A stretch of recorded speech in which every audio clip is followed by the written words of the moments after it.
falling edge, that's poetry.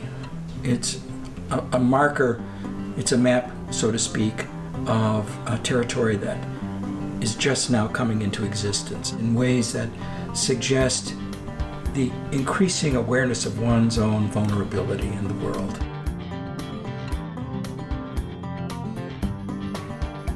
I want it to be both capture our experiences and yet be open enough to allow some sort of new experience to happen as well.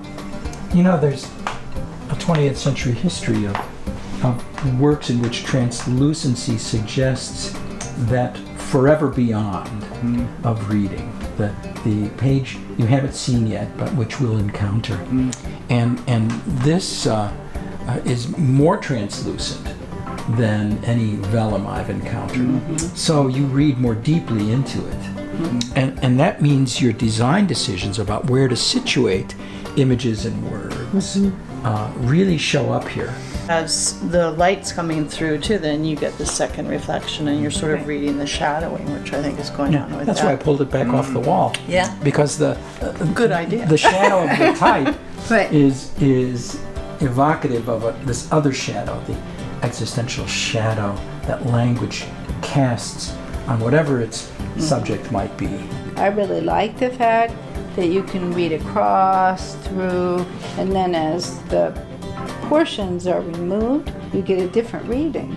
It has as much life as a composite seen through layers as it does in its original status as a discrete entity. You put a lot of work into developing a structure, a pentameter, a set of ABBA rhymes. It holds to that very well. You have plenty of room for devices like enjambment, where it changes its sense when I go to the next line. All of these things are properties of poetry per se, but they're also larger properties of the condition of hearing. I think what was interesting about this piece is we're not going, here's the shot, you're doing a poem about this particular aspect. It was more, I'm going to come up with, choose 25 images, you're going to write 25 poems, and they were done independent. The experience was together, but the expression was separate. But the perspective is shifting all the time. The light is on you, or the projection of the image is on you. It's on the window itself, it's the light in the window, and then it's the window image through. Maybe you look to the outside and then you're shifting back in again. So you're perpetually doing this shift in time and space, I think, with what you see in front of you. Well, it always starts with a story for me. So when I have a conversation with someone at the beginning of the project, I usually ask, tell me the story. And then I use that as the starting point. Here it was the travels that you had done, and you wanted the light. That was the biggest challenge, is how to bring light, because you've used windows for transmitting In life light. itself, too, how to bring the light in. Yeah. But I thought that was just a wonderful challenge.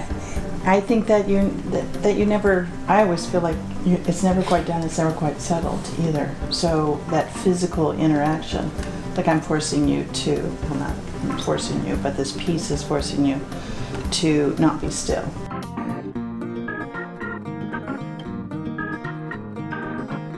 I was thinking about to sleep with one eye open and one eye closed, in the sense not only is it about water, but it's about perception and what you're seeing, not seeing at once.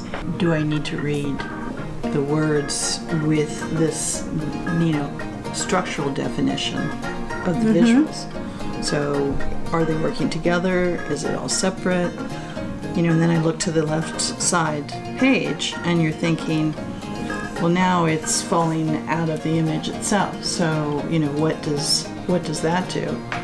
But it's kind of interesting, because then maybe I want the spine now to be there. And how does that begin to change the way I'm relating to this piece? Well, you could get lost in here. Yeah, you could get lost. Right. Here's where we get to the nature of the rainforest you saw when you wrote that. It is So much easy time to has get lost in passed there. and still the bloom, which I think is interesting with that. Deconstructing its components, like we were discussing this movable spine, falling edge, movable spine, you know, that the pegs on the other piece that we're just looking at, you know, is that the spine of the book? And then you start to think about your own spine and the human body connection to that. Well, it moves over to the side so that it's easier to put pages. But you can in also place. play, you know, are you looking at this through, you know, does this magnify? Does this then become like this, where you're seeing the line here and then you're seeing this segment here? Is that sort of framing that out? So Oh, this absolutely. has an end to it rather than an open experience, you know, so it's what's in the middle with all of this. It is a different kind of engagement with this though, and it's not, the movement is much slower and more considered. And depending on the layering, like you're just getting certain lines that leap I love up. this reading of, you know, you're Yes. reading the lines between the lines, Right. which is, is a Literally. surprise, right? It has a component of the framing, so then Yes. rather than a spine of a book, it becomes the edge frame, Yeah. or it becomes a book that has a spine that allows you to open up. You know, it's a much wider, longer book with the spine not in the middle. And also the sense of really liking that glow underneath. Yeah. You know, do you push it down or... That's what connects it to the others. Well, and the floatiness of it, so it's not locked with the table, you know. It animates it. It animates it, yeah. It feels like the world is falling off of an edge, the collapsing. And I feel like there's a sense of urgency and responsibility as an artist. I feel that more and more now, you know, And because those of dark- what's going on in Right. the world. And those dark images, then there's another person who comes in, who could be one of us, but then sometimes people just want to have those already out of the way and then build to something that's a lot more positive. So depending on your own idea about the future, you might want those. Yeah, do you start with a dark base and build up? That's what I mean.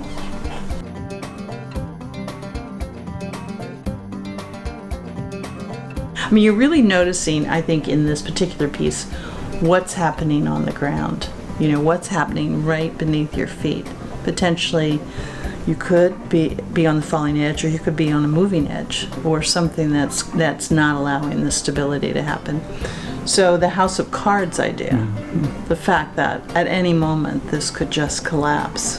What happens if light passes through some of these? You know, light is embedded in these too, but suppose there was a light that kind of allowed even more projection opportunities to kind of happen with this as well. It's the most clearly separate, isn't it, of all, and you're building the house. I think this Yeah. is fantastic, you know. It's ended up in a way that has more of a structure than we ever anticipated. And the fact that they're messy. They go off the grid. They go. I like that. Yeah, I Going do back too. to that square. And it is about Iceland. It is how Iceland is kind of viewed.